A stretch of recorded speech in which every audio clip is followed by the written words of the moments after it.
سے دعوت دیتے ہیں میاں محمد نواز شریف سابق وزیر اعظم پاکستان. بسم اللہ الرحمن الرحیم. محترم جناب آصف علی زرداری صاحب، جناب بلاول بھٹو زرداری صاحب، جناب مولانا فضل الرحمان صاحب، میرے بھائی محمد شہباز شریف صاحب، جناب محمود خان اچکزئی صاحب، محترم ڈاکٹر عبد المالک صاحب، محترم ساجد میر صاحب، جناب آفتاب احمد خان شیرپاؤ صاحب، جناب محسن خان داور صاحب، جناب جمال الدین صاحب، جمال دینی صاحب، اور جناب اویس شاہ نورانی صاحب، نہایت معزز قائدین، محترم شرکائے کانفرنس اور محترم خواتین و حضرات، السلام علیکم. بہت شکریہ جناب محترم آصف زرداری صاحب. اللہ تعالیٰ آپ کو بھی صحت تندرستی عطا فرمائے اور خیر و برکت عطا فرمائے. میری بہت ساری دعائیں آپ کے لیے بھی ہیں اور بلاول بھٹو زرداری صاحب کے لیے بھی ہیں. ان سے پرسوں بات کر کے مجھے بہت خوشی ہوئی اور بہت اچھی ہماری باتیں ہوئیں، اور جس پیار محبت سے انہوں نے مجھ سے بات کی میں کبھی نہیں بھلاؤں گا.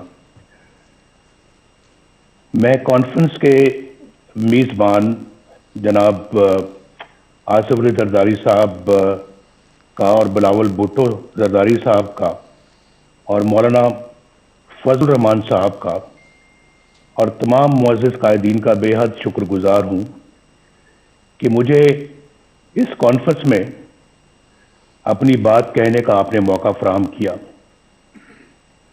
میں وطن سے دور ہوتے ہوئے بھی اچھی طرح جانتا ہوں کہ وطن عزیز کن حالات سے گزر رہا ہے اور عوام کن مشکلات کا شکار ہیں. یہ کانفرنس نہایت ہی اہم موقع پر منعقد ہو رہی ہے، بلکہ میں تو اسے ایک فیصلہ کن موڑ سمجھتا ہوں.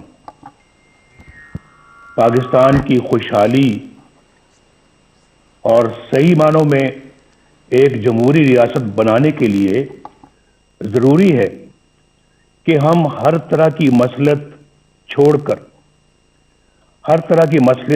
کر اپنی تاریخ پر نظر ڈالیں اور بے باک فیصلے کریں. اور آج نہیں کریں گے تو پھر کب کریں گے؟ میں مولانا فضل الرحمان صاحب کی سوچ سے پوری طرح متفق ہوں کہ ہمیں رسمی اور روایتی طریقوں سے ہٹ کر اس کانفرنس کو با مقصد بنانا ہوگا، ورنہ قوم کو بہت مایوسی ہوگی. اور جو ابھی ٹرینڈ جناب آصف علی زرداری صاحب نے سیٹ کیا ہے، اسی کو آگے لے کے چلنا ہے. آپ سب جانتے ہیں کہ 73 برس سے پاکستان کو کن مسائل کا سامنا ہے. ان مسائل کی بنیادی وجہ صرف اور صرف ایک ہے، اور میں اپنے تجربے سے بول رہا ہوں. میرا بھی تجربہ الحمدللہ پاکستان کی پالیٹکس میں اور پاکستان کی خدمت میں کافی زیادہ ہے، اور میں یہ سمجھتا ہوں کہ پاکستان کو جو میں وجہ بتانا چاہ رہا ہوں وہ یہ ہے کہ پاکستان کو جمہوری نظام سے مسلسل محروم رکھا گیا ہے. جمہوریت کی روح عوام کی رائے ہوتی ہے، یعنی ملک کا انتظام وہ لوگ چلائیں جنہیں عوام اپنے ووٹوں کی اکثریت سے یہ حق دے. اور ہمارے آئین کی ابتدا بھی انہی الفاظ سے ہوتی ہے کہ اللہ تعالیٰ ہی کائنات کا حاکم مطلق ہے جس کا کوئی شریک نہیں، اس کے طے کردہ حدود کے اندر رہتے ہوئے پاکستان کے عوام کی طرف سے استعمال کیا جانے والا اختیار ایک مقدس امانت کا درجہ رکھتا ہے۔ آئین کے مطابق ہمارے جمہوری نظام کی بنیاد عوام کی رائے پر ہے۔ دنیا بھر کی جمہوریتوں کا یہی اصول ہے۔ جب جمہوریت کی اس بنیاد پر ضرب لگتی ہے اور ووٹ کی عزت کو پامال کر دیا جاتا ہے تو سارا جمہوری عمل بالکل بے معنی اور جعلی ہو کر رہ جاتا ہے۔ جب عوام کے مقدس امانت میں خیانت کی جاتی ہے اور انتخابی عمل سے پہلے یہ طے کر دیا جاتا ہے کہ کس کو جتانا ہے اور کس کو ہروانا ہے، انتخابات میں دھاندلی سے مطلوبہ نتائج حاصل کر لیے جاتے ہیں اور رہی صحیح کسر حکومت سازی کے لیے جوڑ توڑ میں نکال دی جاتی ہے، تو اندازہ لگایا جا سکتا ہے کہ کس طرح سے عوام کو دھوکہ دیا جاتا ہے اور عوامی مینڈیٹ کیسے چوری کیا جاتا ہے۔ بدقسمتی سے پاکستان کو اس طرح بنا کر رکھ دیا گیا ہے۔ اگر کبھی عوام کی کوئی نمائندہ حکومت بن بھی گئی تو اسے ہر طرح کی سازش کے ذریعے سے پہلے بے اثر اور پھر فارغ کر دیا جاتا ہے۔ اس میں یہ بھی پرواہ نہیں کی جاتی کہ اس سے ریاستی ڈھانچہ کمزور ہوگا، اقوام عالم میں جگ ہنسائی ہوگی اور عوام کا ریاستی اداروں پر سے اعتماد اٹھ جائے گا۔ یہ بات پاکستان کے بچے بچے کی زبان پر ہے کہ 73 سالہ تاریخ میں ایک بار بھی کسی منتخب وزیر اعظم کو اپنی 5 سال کی آئینی مدت پوری نہیں کرنے دی گئی۔ ہر ڈکٹیٹر نے اوسطاً 9 سال غیر آئینی طور پر حکومت کی، جبکہ عوام کے ووٹوں سے منتخب وزیر اعظم کو اوسطاً 2 سال سے زیادہ کا عرصہ شاید ہی ملا ہو۔ جرنیلوں کی مہم جوئی کو روکنے کے لیے 1973 کے آئین میں آرٹیکل 6 ڈالا گیا، آرٹیکل 6، لیکن اس کے بعد بھی 20 سال جرنیلی آمریت کے نظر ہو گئے۔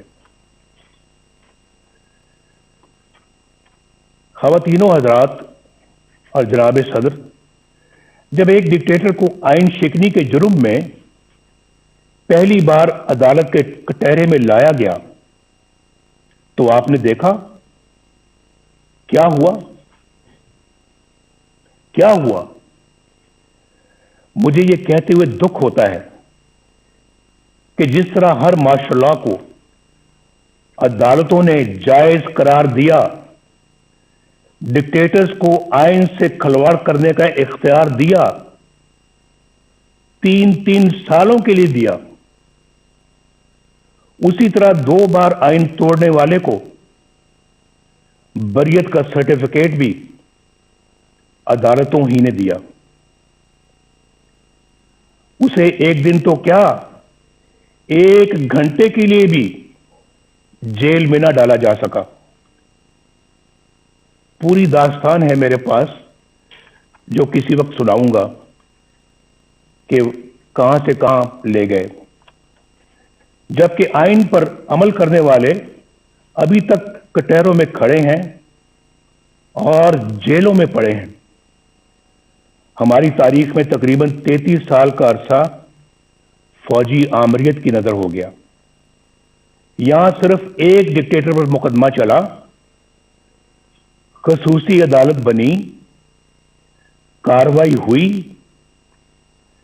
اسے آئین اور قانون کے تحت سزا سنائی گئی، لیکن کیا ہوا؟ میں پوچھنا چاہتا ہوں کیا ہوا؟ کیا مجرم گرفت میں آ گیا؟ کیا سزا ملی؟ یہ سب تو دور کی بات، ہوا تو یہ کہ عدالت اس سرے سے غیر آئینی قرار دے دی گئی۔ یہاں کوئی یہ انہونی بات نہیں، یعنی پاکستان میں یہ کوئی انہونی بات نہیں کہ کسی ڈکٹیٹر کے بڑے سے بڑے جرم پر بھی کوئی کارروائی نہ ہو، اور اگر ہو بھی جائے تو کوئی اسے چھو بھی نہ سکے، اور اگر کوئی فیصلہ آ بھی جائے تو صرف سزا ہی نہیں، عدالت کو بھی ہوا میں اڑا دیا جائے۔ لیکن آخر کب تک؟ کب تک؟ اس کے برعکس ان سیاستدانوں کو دیکھیے جو عوام کے ووٹوں سے وزیر اعظم بنے، کوئی قتل ہو گیا، کوئی پھانسی چڑھ گیا، کوئی ہائی جیکر بن گیا، چور اور غدار قرار دے دیا گیا، کسی کو جلا وطن کر دیا گیا، اور کوئی عمر بھر کے لیے نااہل ہو گیا۔ ان کے گناہ اور سزائیں ختم ہونے میں آ ہی نہیں رہی، وہ جھوٹے مقدمات میں اپنی ماؤں، اپنی بہنوں، اپنی بیٹیوں کے ساتھ پیشیاں بھگت رہے ہیں۔ دراصل یہ سلوک پاکستان کے عوام کے ساتھ کیا جا رہا ہے، اور سزا بھی پاکستان کے عوامی کو مل رہی ہے۔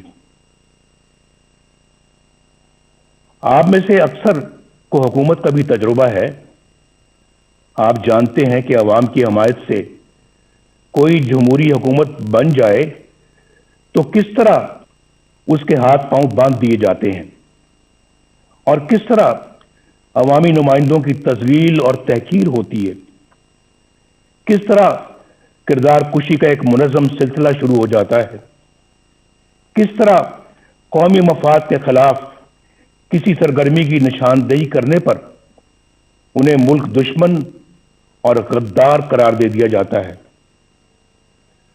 خلاصہ یہ ہے کہ یہاں یا تو مارشل لا ہوتا ہے یا پھر منتخب جمہوری حکومت سے کہیں زیادہ طاقتور پیرلل یعنی متوازی حکومت قائم ہو جاتی ہے، ایک پیرلل نظام چلتا ہے۔